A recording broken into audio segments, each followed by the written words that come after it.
Bismillahirrahmanirrahim. Assalamualaikum warahmatullahi wabarakatuh. Pemirsa yang dirahmati Allah, marilah kita simak ceramah dari Gus Bahat dengan tema kunci ketenangan dalam hidup. Sebelumnya marilah kita bersolawat terlebih dahulu. Allahumma sholli ala Sayyidina Muhammad wa ala ali Sayyidina Muhammad. Selamat menyaksikan. Kalau kamu berdoa, itu yang tadarruk. Tadarruk itu ya yang sangat sopan, wakuf ya, secara diam-diam atau secara enggak berlebihan. Terus hanya ayat innahu la yuhibbul mu'tadin. Allah itu tidak suka orang yang melewati batas. Itu termasuk melewati batas dalam doa karena ada unsur mendikte Allah. Saya memberi contoh tadi. Misalnya kita sebagai cowok berdoa, ya Allah saya ingin punya istri cantik, sholihah, nasabnya baik, gak pernah cerewet, gak pernah apa. Itu kan nanti nyarinya juga susah. Nanti kalau Allah menjabatkan itu adanya di surga, ning donya ora payu rabi, kira-kira. Ya itu sudah berlebihan. Terus kalau ada ulama mengatakan doa itu mukhul ibadah. Itu maksudnya gini, doa itu bukti kita minta itu bukti kita lemah. Nah merasa lemah itu sudah bagian dari ibadah. Makanya masyhur itu syairnya Abdul Al-Haddad itu, fadu'ai wabdihali dalilun li fiftikori itu. Jadi saat berdoa itu hanya sebagai bukti saya butuh Allah. Saya sendiri tidak punya kepentingan mustajab apa enggak. Jadi wali-wali yang mengatakan doa itu mukhul ibadah, sebetulnya itu malah wali-wali yang dari awal gak kelintas disembadani apa enggak. Butuhnya dia itu menunjukkan bahwa saya ini lemah. Buktinya, posisinya minta. Itu yang dimaksud mukhul ibadah. Tapi kalau kita berdoa terus posisi kita protes, katanya kamu baik ya Allah, engkau baik, ternyata enggak juga. Buktinya semua doa saya enggak kamu kabulkan. Wah, ini malah doa kriminal. Jadi yang dimaksud mukhul ibadah itu doa itu bukti minta itu bukti lemah. Makanya ada syairnya Abdul Al-Haddad maksud fadu'a ibabdihali dalilun li fiftikor. Jadi saya minta engkau ya Allah itu bukti saya butuh. Jadi itu bukan dua hal yang harus dipertentangkan. Jadi kalau doa dikatakan apa? Ibadah karena di doa itu minta. Nah, minta itu bukti merasa kita lemah. Berarti kita sa'il, Allah mas'ul. Kita minta, Allah yang kita mintain. Kita menengadah, Allah yang berposisi memberi. Itu saja sudah cukup sebagai ibadah. Meskipun doa kita tidak mustajab. Karena memang tadi seperti itu. Kalau di ilmu-ilmu tasawuf itu apa ya? Doa itu memang benar-benar sudah mukhul ibadah karena tadi perasaan merasa butuh sama Allah itu. Nah, merasa butuh itu, nah kalau kita berdoa merasa butuh sama yang kita minta, itu dalam ilmu tasawuf sudah kriminal, berarti kamu lebih butuh makhluknya. Misalnya begini ya, saya ingin punya rumah bagus, terus setelah punya rumah kredit saya utangnya banyak. Sebetulnya saya itu tidak pernah ingat Allah, gara-gara utang banyak, kredit jatuh tempo, terus melibatkan Allah. Ya Allah saya ini utang banyak, ini terus tolong dibayar. Sebetulnya saya itu ingat utang, cuma Allah tak libatkan yang lah itu tidak akan jadi wali, yang jenis ini tidak akan jadi wali. Saya ingin jadi dosen, melibatkan siapa ya nanya? Melibatkan Allah, terus malam-malam bangun melibatkan Allah. Itu artinya apa? Kamu itu lebih ingin yang kamu minta ketimbang ingin Allah. Kalau wali itu enggak gitu, kangen Allah, terus tahu Allah itu zat pemberi, karena tahu Allah zat pemberi terus minta. Maka yang dikangen itu ya Allahnya dulu. Kalau kita kan enggak, punya kasus dulu, punya keinginan banyak dulu, baru ingat siapa yang bisa ya? Oh Allah, Allah kita libatkan. Ya untungnya Allah baik, mau ramal utang bukan mikir, untungnya Allah tidak jawab itu. Jadi itu bedanya wali. Kalau wali itu kangen Allah dulu, baru minta. Kalau kita enggak, banyak masalah dulu, baru melibatkan. Nah yang jenis ini tuh bahaya, kalau enggak disembadani mesti ngomel ya. Gusti katanya kalau yang minta kamu kabulkan, ternyata ini enggak. Nanti kalau Allah jawab, kamu itu tidak kangen saya, kamu itu kangen uang, kangen perempuan cantik yang kamu inginkan. Terus kamu melibatkan saya. Urusannya apa saya dengan itu? Pak? Makanya tidak usah nuntut karena awalnya sudah salah. Ya saya kira itu ya. Jadi ada ayat apa? Ud'u rabbakum tadarru'aw wa khufyah. Terusannya apa? Innahu la yuhibbul mu'tadin. Itu di semua tafsir dikatakan Allah enggak suka orang yang berlebihan dalam doa. Berlebihan tadi misalnya minta sesuatu yang terlalu besar atau permintaan kemarin saja lanu addi syukroh, kita tidak bisa memenuhi mensyukuri, sudah minta lagi. Misalnya seorang jomblo, targetnya kan asal payu nikah. Tapi setelah nikah bayangkan istrinya sholihah, tidak cerewet, itu kan berlebihan. Hilang status jomblo saja belum kamu syukuri kok sudah minta macam-macam. Jadi harusnya kan syukur dulu ya. Sekedar laku nikah ini kan ada syukur yang harus, seperti jadi dosen juga gitu. Sekedar jadi dosen harus kita syukuri dulu karena menjadi kita tidak nganggur. Itu kan satu harkat sosial yang luar biasa. Jangan tahu-tahu sudah hari kedua cari intensif, cari ini itu, syukurnya aja belum sudah kemana-mana. Itu sudah mu'tadin, sudah melebihi apa? Batas. Ya saya kira. Jadi begini ya masalah pendidikan ya. Kalau saya jawab pakai ilmu hakikat saja, karena ini keahlian saya. Sebetulnya begini ya, kalau misalnya itu ya subjektif juga, misalnya bilang rata-rata alumni pondok ini sukses, alumni kampus ini sukses, yang ini tidak sukses, itu satu pasti subjektif. Karena biasanya yang diterkenalkan yang sukses-sukses. Saya punya tetangga dari pondok yang Anda sebut itu kebetulan tidak sukses semua. Itu jangan togo saya sampai ngeluh. Saya ini gimana kok? Ya sudah seperti itu kan subjektif. Tapi menyangkut pendidikan itu begini ya, menyangkut hasil dari pendidikan itu. Andai kan kita bicara ilmu hakikat, misalnya kita mondok itu, mondok kemudian jadi orang miskin, jadi orang yang menurut orang banyak tidak berguna di masyarakat. Ternyata kita ini orang yang kelihatan tidak punya karir, tapi kalau malam sujud sama Allah, punya anak niat memperbanyak orang sujud, terus punya ibu yang sakit-sakitan kita rawat. Meskipun kita tidak jadi dosen, tidak jadi menteri, tapi indah Allah itu luar biasa karena berstatus ngerawat ibu, ngerawat anak, ngerawat istri. Nah Islam itu datang dengan jargon-jargon seperti itu. Sehingga Nabi kalau muji itu ada Uwais Al-Qarni, ini orang yang luar biasa. Ternyata dia itu punya ibu lumpuh yang kalau kemana-mana harus digendong. Ketika tetangga-tetangganya berhasil sowan Rasulullah itu Uwais Al-Qarni tidak bisa karena setiap ibunya dipamitin mau sowan ke Rasulullah itu sama ibunya nggak boleh. Tapi apa yang terjadi? Justru dipuji-puji Nabi sebaik-baiknya kurun itu waktu adalah kurun yang ada Uwais Al-Qarni. Saya punya teman, ini kisah nyata, saya berkali-kali ngisi ngaji di komunitas ulama. Ini mungkin tidak bagus untuk kampus, tapi harus saya utarakan supaya ya kita evaluasi. Saya bilang gini, saya ini jadi kiai itu sering iri sama orang goblok. Orang goblok itu barokah kata saya gitu. Itu kiai kaget semua karena saya bilang orang goblok itu barokah. Saya beri contoh gini, misalnya saya pinter, terus juara MTQ, juara hafal Quran atau juara baca Quran syarat tartil. Ujung-ujungnya saya dapat hadiah umroh atau apalah, atau hadiah rumah atau apa. Pertanyaannya adalah mendapat. Saya ulang lagi, mendapat. Sementara ada santri yang bodoh, gara-gara bodoh itu dosen UI yang enggak, jadi kiai yang enggak, akhirnya dia jadi bekerja di Korea. Barokahnya bodoh tadi. Karena di Korea melihat orang ateis, akhirnya dia kepikiran bikin masjid. Sebagian gajinya disumbangkan untuk masjid. Ini bodoh pendiri masjid. Tapi kita gara-gara dosen dakwah di masjid, ini pinter dapat uang dari masjid. Nah ini bukan nyindir, ini biasa saja. Ini maksud saya. Maksud saya, kamu jangan ngabaikan hidup. Akhirnya apa yang terjadi? Saya ini punya teman ini betul. Saya ini kan kecelok dulu tuh Gus Alim. Nasib saya di mana-mana dihormati. Kadang saya merasa dosa. Kok dihormati? Saya punya teman, dulu gobloknya minta ampun sekolah, sekelas maksudnya. Gobloknya harus disepakati. Ya, goblok mus malih kira-kira.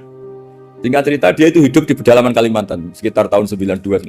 Dulu kan biasalah di dalam hutan itu pasti ada penebangan hutan macam. Dia ada bosnya, yang jelas dia ada bosnya. Saya yakin juga agak kriminal. Karena dia tidak yang illegal logging. Pokoknya ditetir dia hidup di tengah hutan. Ikut orang. Setelah itu dulu gak ada HP. Sering kirim surat ke saya, Gus, saya ini hidup di tengah hutan. Tapi saya ini muslim pernah mondok. Kalau gak bikin Jumat itu gak enak. Bikinlah dia Jumatan. Nah karena dia pernah ngaji fikih Syafi'i, kalau Jumatan gak ada orang 40 itu harusnya zuhur, tidak Jumatan. Tapi orang yang kerja di situ tidak mau. Wong dino Jumat kok zuhuran loh Pak. Kalau dino Jumat ya Jumatan ya. Tanya saya, Gus itu kalau ada kaulnya enggak supaya Jumatan enggak orang 40 sah. Singkat cerita dia lama-lama jadi pendiri masjid di situ. Dia punya sedikit gaji ya dipakai masjid, punya sedikit tanah diwakafkan untuk masjid. Artinya apa? Indawo ini banyak orang bodoh, ternyata di komunitasnya dia muassis, pendiri, pemberi. Sementara kita yang kecelok pinter, dapat umroh, dapat bonus. Kira-kira nanti kita ketemu Allah. Kamu pernah nyumbang Islam apa? Yang bodoh jawab, nanti Gusti bikin masjid di pedalaman. Kita yang pinter. Kayaknya kalau memberi enggak lah Gusti. Reputasinya mendapat. Ketika Nabi memenangkan perang Badar, itu ada Asra Badrin, tawanan-tawanan perang Badar. Nabi suka musyawarah, suka rembukan. Ya Abu Bakrin, menurut kamu tawanan ini diapakan? Kata Abu Bakar, hum asyiratuka. Mereka itu keluarga engkau, orang-orang Quraisy. Ya dibebaskan saja. Pakai tebusan, nanti uang itu kita kelola supaya jadi penguat Islam dan orang-orang ini merasa utang jasa karena harusnya dibunuh tapi kita bebaskan. Terus tanya, bagaimana kamu ya Umar menurut kamu? Kata Umar, ini kan orang-orang yang dulu ingin bunuh kamu, yang ingin menghabisi jenengan, ingin dan sudah ngusir jenengan. Ya setelah ketangkap ya dibunuh, kok repot. Apa kata Rasulullah? Rasulullah spontan ngendikan, innama salaka ya Abu Bakrin kama sali Ibrahim, kamu ibarat kayak Nabi Ibrahim. Izqala faman tabi'ani fa innahu minni wa man asani fa innakal ghafurur rahim. Jadi Nabi Ibrahim itu unik. Melihat umat itu sesyafakoh itu. Syafakoh itu banget sayangnya. Nabi Ibrahim cara berpikir, faman tabi'ani fa innahu minni, orang yang ikut saya ya Allah pasti golongan saya. Tentu layak masuk surga. Wa man asani, orang yang mendurhakai saya, fa innakal ghafurur rahim, engkau Maha Pengampun. Bukan yang mundurake langsung masuk neraka, enggak, engkau maha pengampun. Wa masalu kayak Umar kama salin Nuh, isqala rabbi la tazar ala ardi minal kafirina dajjara. Umar, kamu mirip Nabi Nuh, inginnya semua orang kafir dihabisin. Ya masyhur kan Nabi Nuh itu enggak ingin ada orang kafir sampai ada banjir tufan. Nah kalau sampean tanya, bedanya apa dengan garis keras sekarang? Bedanya ya beda sekali. Kalau Nabi Nuh benci sama orang kafir itu diserahkan yang punya. Sehingga yang punya yaitu Allah yang menghukum dengan banjir bandang. Tapi kalau kita kan kadang kita bertindak sendiri. Jadi potensi disalahkan. Yang jelas dalam hadis-hadis sahih, Nabi Nuh itu tidak bisa mensyafaati karena itu. Ketika diminta syafaat, ini hadis sahih bukan ada di Bukhari, ada di Muslim. Karena biasanya kalau di kota itu ditanya ini sahih enggak? Untungnya yang tanya kadang enggak paham, ini alhamdulillahnya jadi wah repot. Nabi Nuh itu diantara sebabnya enggak bisa mensyafaati adalah pernah corong Jawa masukno kaume. Kalau dalam bahasa Arab itu da'a li zaidin berarti mendoakan positif, kalau da'a la zaidin mendoakan negatif. Kalau orang Jawa itu ada doa, ada pasot. Nabi Nuh adalah orang yang pernah masukkan kaumnya. Saya cerita sedikit tentang Nabi Nuh dan Nabi Ibrahim. Nabi Ibrahim dianggap tadi cerminannya Abu Bakar, dianggap niru Ibrahim, cerminannya Umar, dianggap niru Nabi siapa? Nabi Nuh. Lalu kalau sampean tanya, bedanya gimana? Begini logikanya, kita mengkaji secara akademik begini. Ada ulama besar, namanya Abdul Hasan Asyadili, itu masyhur di Indonesia menjadi Thariqah Asyadiliyah. Terus ada seorang muridnya minta gini, ya Abdul Hasan Asyadili, tolong saya dikasih ijazah supaya saya tidak pernah maksiat di bumi ini. Karena saya takut sama Allah, kalau saya maksiat itu merasa tidak nyaman dengan Allah. Abdul Hasan Asyadili ini malah marah besar. Atuhibbu alla tadhharu maghfirat. Kalau kamu tidak pernah maksiat, berarti kamu suka maghfirahnya Allah Ta'ala itu tidak kelihatan, karena tidak ada yang maksiat. Tapi bukan dukung kamu yang tidak ada, ini cerita ilmiah. Tapi kalau Said Abdul Al-Haddad, itu kebalikannya. Ada orang fasik itu hidup berkeliaran, mengganggu masyarakat, ganggu ketertiban agama. Ada kiai atau siapa gitu mendoakan supaya tobat atau dikasih panjang umur supaya nanti bisa tobat. Itu beliau Said Abdul Al-Haddad marah besar. Man da'a li fasikin bil baqa faqad ahabba ayyusawahu fi ardi. Orang yang mendoakan orang fasik hidup berarti dia suka Allah dimaksiati di buminya. Jadi akhirnya jadi kutub besar, yang satu Sadiliyah, yang satu Haddadi. Kenapa ya? Karena tadi yang satu cerminan Nabi Isa, yang satu cerminan Nabi Yahya. Sebagaimana sabda Rasulullah tadi, apa ulama ummati ka ambiyai bani Israil. Juga masyhur dalam aplikasi pengajaran juga gitu. Masyhur sekali dalam kitab-kitab diceritakan. Kalau Said Abdul Al-Haddad, kalau ada orang sowan itu, kamu ngaji sama siapa? Sama si A. Pernah nangis gak pas ngajar? Gak pernah. Udah gak terus, gak usah diterusin ngaji orang seperti itu. Hatinya atas, wong orang iso nangis. Tapi kalau Abdul Hasan Asyadili kebalikan. Kamu ngaji sama siapa? Sama si A. Pernah tertawa gak kalau ngaji? Gak pernah. Udah, gak usah ngaji sama orang itu. Orang gak bisa syukur. Jadi itu manhaj besar. Nah akhirnya orang-orang kayak kita ini gak jelas semua. Nangis ya bisa, syukur, guyu ya bisa. Cuma celakanya kalau kita nangis karena tidak punya uang, kalau guyu karena punya uang, itu masalahnya. Tapi kalau wali-wali dulu enggak, kalau senyum ya karena saking yakin rahmatnya Allah itu wasiat rahmatu. Kalau nangis ya karena takut azabnya Allah. Kalau kita kan enggak, sangat-sangat materialistik. Ini yang membedakan kita. Sebenarnya nangis dan senyum itu satu keharusan karena Allah punya madharul jalal. Ketika Allah dengan sifat keagungannya, maka kita ini seorang Jawa serako bersenyum. Tapi Allah itu kadang sebagai madharul jamal, adanya satu keasikan. Sehingga yang merengut itu yang salah. Makanya dalam ilmu tasawuf, kutub wali itu hanya dua. Allah dengan madharul jalal, dengan Allah yang madharul jamal. Contoh madharul jalal misalnya gini. Ketika Nabi Musa ingin melihat Allah, saking kangennya ingin melihat Allah, Rabbi arini anzur ilaik, ya Allah saya beri hak untuk melihat engkau. Allah dengan jalalnya gini, Allah itu qadim, superior. Tentu gak layak tersentuh barang hadis itu makhluk. Sehingga ketika falam matajalla rabbuhu lil jabali ja'alahu dakka wa kharra Musa sa'iqa. Sehingga enggak levelnya, apapun hebatnya Nabi ini tetap makhluk. Sementara Allah itu qadim. Enggak kuat. Makhluk yang fana ini, yang profan ini enggak kuat. Enggak kuat menampung zat yang qadim, yang superior. Sehingga gunung pun hancur. Nabi Musa pingsan. Tapi ketika Allah dengan madharul jamal itu Allah dengan keindahannya, dengan kasih sayangnya, memberi hak makhluknya untuk melihat. Nah di sini ini Allah sering ngendikan wujuhu yauma idzin nadhirah ila rabbiha nadhirah. Nanti ada wajah-wajah yang di surga itu melihat saya, kata. Tapi apakah betul melihat kayak saya melihat dosen, melihat Pak Rektor, melihat teman-teman? Itu tidak bisa. Karena Allah itu qadim, sehingga meskipun manusia ahlul jannah melihat Allah, tetap Allah ngendikan la tudrikuhul absar wa huwa yudrikul absar. Karena Allah di balik jamalnya ya punya jalal, di balik jalalnya juga punya jalal. Sehingga selalu di Quran itu diulang beberapa kali supaya proporsional. Nah, kenapa ahli sunnah tetap berkeyakinan Allah bisa dilihat? Logikanya begini. Fa inna kulla maujudin yasihu ayyura. Allah itu zat sing nyata-nyata wujud dan punya eksistensi. Di mana-mana sesuatu yang wujud itu layak untuk bisa dilihat. Lalu pertanyaannya gini, kenapa kita tidak bisa melihat sekarang kok nunggu di akhirat? Karena mata kita sekarang itu profan, fana. Sementara kita setelah di surga, tubuh kita didesain abadi. Ya, saya ulang lagi ya, setelah kita di surga, semua fisik kita ini didesain abadi. Tentu karena desainnya sudah abadi, layak melihat zat yang abadi. Tapi pertanyaannya, kenapa tidak bisa ikhatoh, tidak bisa melihat sampai faham, la tudrikul absar? Karena abadi kita itu diabadikan. Sebagaimana surga abadinya diabadikan, neraka ya diabadikan. Sementara Allah abadi dengan dirinya sendiri, yaitu Al-Qayyum, atau dalam bahasa ngajinya Qiyamuhu binafsi. Nah, lalu pertanyaan, makanya Mu'tazilah itu menentang betul kalau orang di surga bisa melihat Allah. Cara berpikir Mu'tazilah, melihat itu artinya yang dilihat ada arahnya, sementara Allah terbebas dari arah. Tapi kata ahli sunnah, cara berpikir tidak seperti itu. Melihat itu pokoknya tahu. Nah, tahu karena mata itu karena kita ditakdir tahu itu karena mata. Sebetulnya menjadikan tahu itu tidak mata. Ya kalau tahu ya tahu saja, bukan harus pakai mata. Itu cara berpikir ahli sunnah wal jamaah. Jadi saya beri ya bocoran itu. Kenapa madzhab ahli sunnah itu yang dipilih oleh banyak mayoritas di dunia, jumhur itu. Ahli sunnah itu dianggap pikirannya lebih orisinal. Misalnya ahli sunnah kalau ditanya, kenapa kamu melihat? Ya melihat saja. Kenapa kamu mendengar? Ya mendengar saja.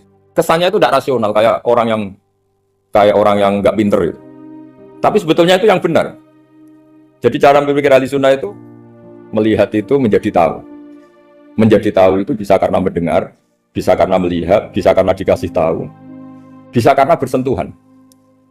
Sebab itu di Quran itu ada ayat ala ya'lamu man khalaqa, bukankah zat yang menciptakan itu menjadi tahu. Sehingga kenapa Allah itu selalu tahu? Karena Allah yang menciptakan. Kalau kamu tahu karena mata, sekali itu jauh, maka kamu tidak melihat. Atau kamu sekarang buta, kamu tidak melihat. Atau tertutupi barang itu, maka kamu tidak melihat. Tapi kalau kamu tahu karena kamu menciptakan, maka akan melihat terus. Misalnya saya ini tukang batu. Saya ingat betul ketika saya bangun Monas, itu pulpen saya tak tanam di dalam Monas. Saya ingat betul kalau pulpen saya warnanya putih, tak tanam di Monas 2 meter dari pondasi. Setelah saya pulang ke Jogja ditanya, di dalam Monas ada apa? Ada pulpen. Posisinya 2 meter dari pondasi. Kenapa saya tahu? Karena saya yang menciptakan. Nah, karena menciptakan ini sehingga tahu saya akan terus-menerus. Tapi kalau tahu karena mata sekali barang itu tertutupi, nggak tahu. Misalnya saya tahu jenengan karena dekat sekali jenengan kemana-mana saya tidak tahu. Tapi kalau saya menaruh sesuatu di tubuh Anda, sehingga kamu kemana-mana saya tetap tahu bahwa barang itu ada di tubuh. Nanti kalau ada yang protes, tapi bisa saja Gus barang itu dicuri orang, kemudian Anda tidak tahu. Yang menjadi tidak tahu karena saya sudah tidak menciptakan suasana itu. Selagi saya menciptakan, maka akan tahu. Nah, tapi karena Allah ini menciptakan semua yang ada di bumi, maka Allah tahu terus.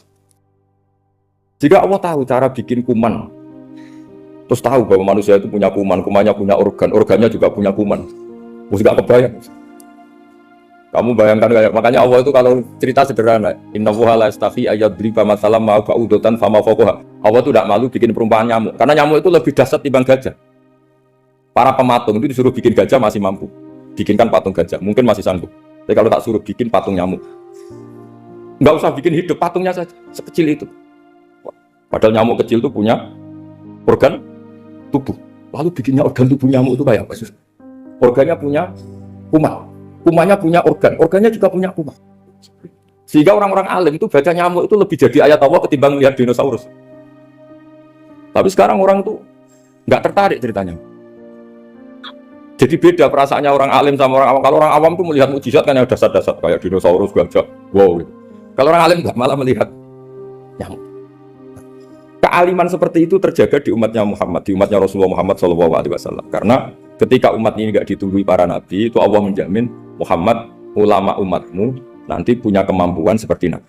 Tentu tidak dalam keutamaan ya, keutamaan tentu nggak sekelas sama nabi. Kenapa itu terjadi? Karena tadi para nabi ini mewakili sekian. Kalau kita sangat mencintai Indonesia, maka kita akan tegas siapapun yang ingin menghancurkan Indonesia. Itu kira-kira cerminan Nabi Nuh. Kalau kita sangat mencintai Allah, maka kita akan benci sebenci-bencinya sama orang yang mendurhakai.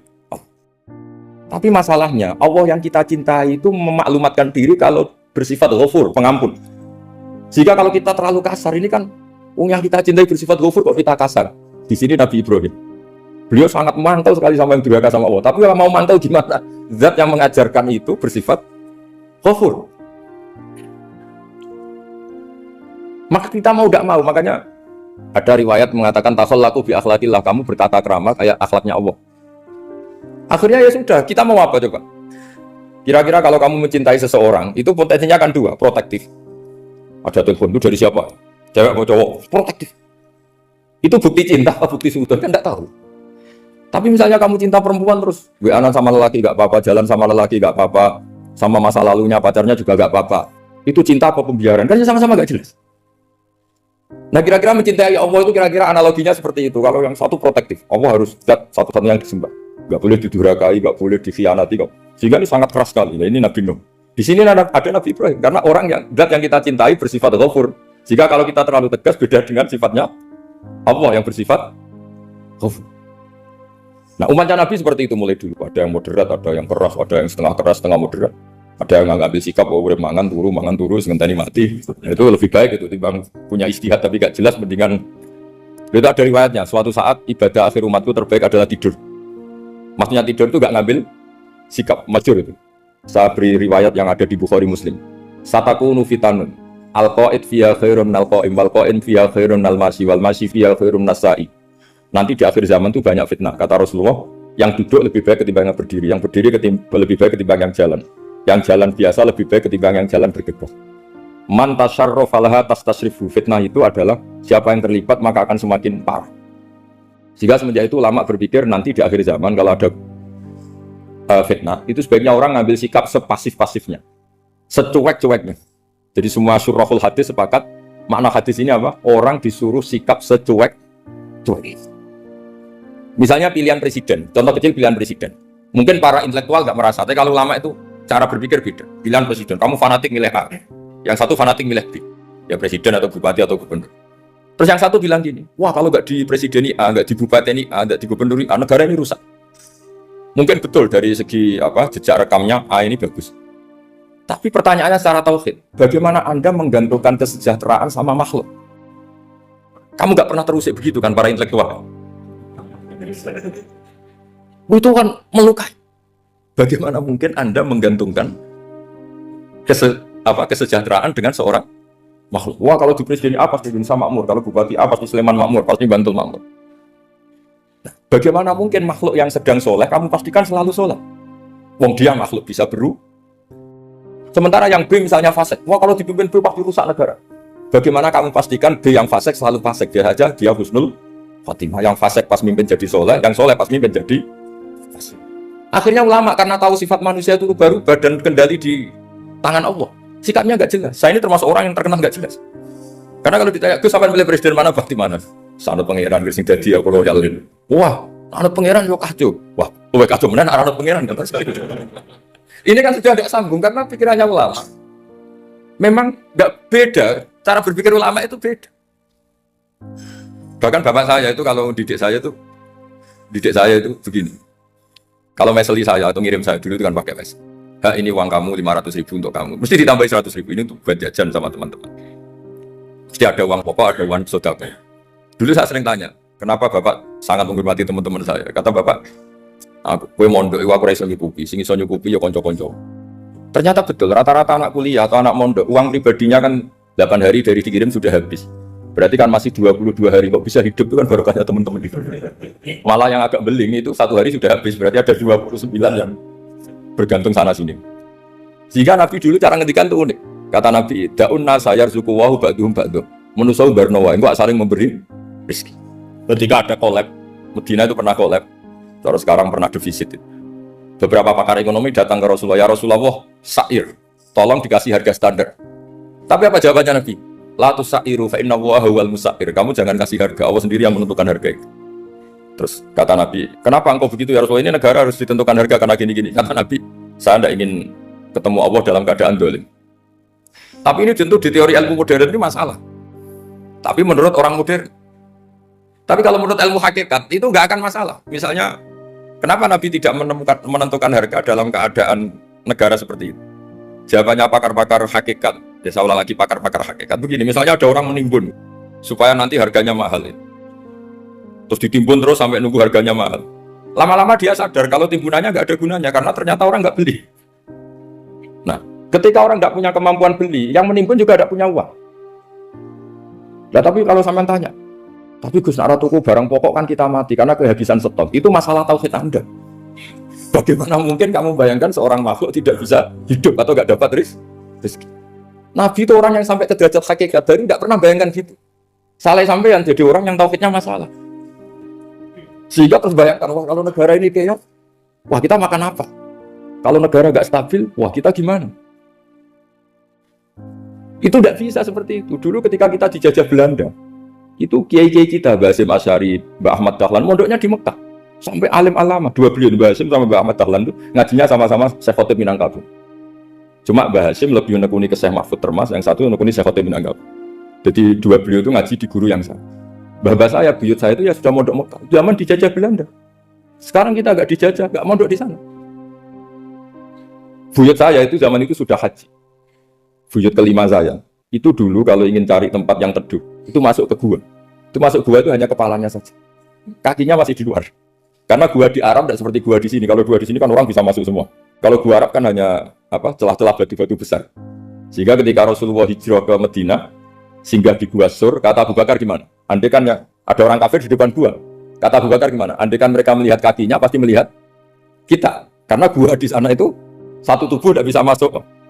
Penuh. Kalau gua di sini kan ada yang mobil saja bisa masuk. Lah itu bahasa saya kalau mau istirahat itu masuk gua, separuh badan di dalam gua, separuhnya masih di. Nah sekarang terus kita bilang, wah kalau kita negara tidak stabil, kita haji kemana dulu sama dijajah Belanda kita. Jadi yang perlu saya terangkan di antara sifat dasar orang-orang baik adalah di mana saja, kapan saja itu memberi manfaat. Termasuk tentu saat paling sulit. Jadi Nabi Isa menceritakan dirinya itu wa ja'alani mubarakan nama kuntu, saya ditakdir Allah berada di mana saja memberi berkah, memberi kemanfaatan bagi orang lain. Ada beberapa cerita tentang Nabi Isa. Jadi perlu diketahui ada 3 nabi yang seperiode. Satu Ibrahim dan Nabi Lut. Ibrahim itu sama Nabi Lut itu pernah paman. Kedua Nabi Musa dan Harun. Sebenarnya yang jadi nabi itu Nabi Musa, tapi Nabi Musa karena alsak lisannya tidak jelas, minta Nabi Harun, ya tentu minta kepada Allah supaya Nabi Harun jadikan nabi. Terus ketiga Nabi Isa dan Yahya. Yahya bin Zakaria, terus Isa ini pernah keponakan Zakaria. Kira-kira kalau di Jawa ya misanan antara Yahya dan Jawa Isa. Jadi ada 3 nabi yang seperiode. Tapi yang paling berkompeten, yang sederajat kira-kira seperti itu hanya Isa dan Yahya. Karena Nabi Lut dan Nabi Ibrahim itu beda level. Karena Lut ini pernah keponakan, jadi hubungannya kira-kira yang murid dan guru. Terus Musa dan Harun itu juga nggak level, karena Nabi Harun ini jadinya Nabi itu atas permohonan Nabi Musa. Sehingga meskipun Harun itu kakaknya, tapi nggak berani bantah. Jadi Nabi Musa itu dalam cerita, beliau itu alsak. Alsak itu lesannya agak kedal. Tapi ini alsak yang barokah. Jadi dulu ceritanya Musa kecil, karena dia seorang Nabi, beliau seorang Nabi. Itu kalau melihat Fir'aun itu mantelnya bukan main. Padahal kecilnya dirawat Fir'aun. Singkat cerita mulai kecil sudah usil. Kalau melihat Fir'aun itu ya jenggotnya dipakai mainan. Pokoknya nakal. Lama-lama Fir'aun curiga, dasar orang Israel. Nabi Musa ini turunan Israel. Lama-lama Fir'aun itu yakin kalau itu sengaja. Akhirnya Fir'aun mau membunuh Musa. Terus kata istrinya Fir'aun, Musa itu masih anak kecil, jadi seperti itu ya bawaan anak kecil, bukan bawaan kebencian terhadap orang Kipti, orang Mesir. Kalau dalam bahasa kita kuno Mesir itu Egypt al-Kipti, makanya disebut Maria al-Kiptiyah. Kalau orang sekarang bilang Egypt itu bahasa kunonya Mesir itu al-Kiptiyah. Nah, memang secara bahasa Arab Mesir itu gak mungkin, bahasa Arabnya Mesir itu gak mungkin, karena Misro itu maknanya kota. Jadi kalau kamu bilang kamu kemana, ke Misro, ke kota, lah ya kota mana, ya kota Mesir, itu bisa debat kusir. Jadi ya kayak kita lah, kita sekolah di mana, di madrasah. Madrasah terjemahnya apa? Sekolah. Nah, kemudian oleh istrinya Fir'aun ya gini saja, buktikan kalau Musa itu masih anak kecil. Masyhur itu dalam cerita, dikasih bara api sama apel. Sebenarnya Musa kecil ini sudah pintar mau milih apel. Sama malaikat Jibril diarahkan tangannya itu ngambil apa? Bara api terus dikunyah. Itu yang menyebabkan lisannya Musa itu alsak, agak pelat. Nah ketika jadi Rasul, itu akan repot karena nanti harus pakai penerjemah. Jadi seorang Rasul tapi lisannya tidak apa? Cakap.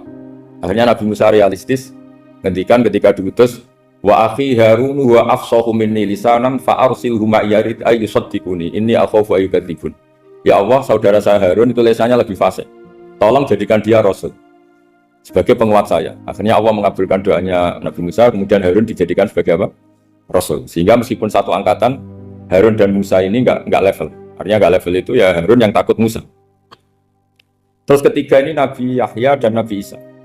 Ini umurnya ya seangkatan, kecerdasannya, jadi nabinya sama-sama mulai kecil. Kita tahu Nabi Yahya termasuk yang diberi kitab Allah, ya Yahya khudil kitab bi quwwah wa atainahu hukma sobia. Yahya, berpeganglah kitab secara kuat dan dia saya kasih kenabian ketika kecil. Sama dengan Nabi Isa yang disebut wa yukallimun nasa fil mahdi wa kahla. Sehingga karena selevel, dua nabi ini menjadi figur besar dalam manhaj, dalam metode dakwah. Dua, karena masih misanan tadi, kalau Jawa kira-kira mirip misanan. Dua nabi ini kalau memilih satu kampung, itu kalau Nabi Yahya, itu milih kalau singgah di satu kampung, Nabi Yahya mesti tanya, orang sini yang paling soleh siapa, yang paling baik siapa? Ya terus singgah atau nginap di rumahnya orang baik tadi. Tapi kalau Nabi Isa enggak, orang sini yang nakal siapa, yang paling beling siapa? Terus Nabi Isa singgah di situ. Akhirnya ada pertanyaan dari Nabi Yahya, lima tanzilu ala syirarin nas. Kenapa kamu selalu singgah di orang-orang nakal? Syiror itu orang-orang nakal. Masyhur itu Nabi Isa menjawab, ana tabibun udawil mardo. Di mana-mana Nabi itu ibarat seorang dokter, kerjaannya tentu menyembuhkan orang-orang yang apa? Sakit. Jadi dua Nabi ini sering berdebat, tentu debat yang baik, dan itu menjadi cara Jawa itu punjeri ilmu. Jadi manhaj ilmu besar antara Yahya dan Isa. Begitu juga Nabi Yahya itu kelihatan agak rileks, panik, saking takutnya sama Allah. Kalau Nabi Isa itu rileks, pokoknya kumpul orang-orang nakal itu ya rileks. Akhirnya ada dua pertanyaan sekaligus nanti jadi dua manhaj. Kenapa kamu sering sering kalau bahasa Arab itu abasa ya. Terus yang Nabi Yahya balik bertanya, kenapa kamu sering senyum, sering tertawa? Kenapa memangnya? Terus ka'annaka ta'manu mimakrillah, kamu sering senyum kayak kami sudah terbebas dari azab Allah, dari ditegur Allah, seakan-akan kamu orang paling benar yang gak akan salah. Nabi Isa balik tanya, sama kamu sering masam, sering meru, ka'annaka taqnatu rahmatillah, seakan-akan kamu putus asa dari rahmatnya Allah. Sehingga kemudian itu jadi manhaj besar. Kalau terlalu senyum, ya dianggap orang yang kayak nggak punya perasaan dosa. Tapi kalau terlalu masam, terlalu merenggut, seakan-akan rahmat Allah itu terbatas.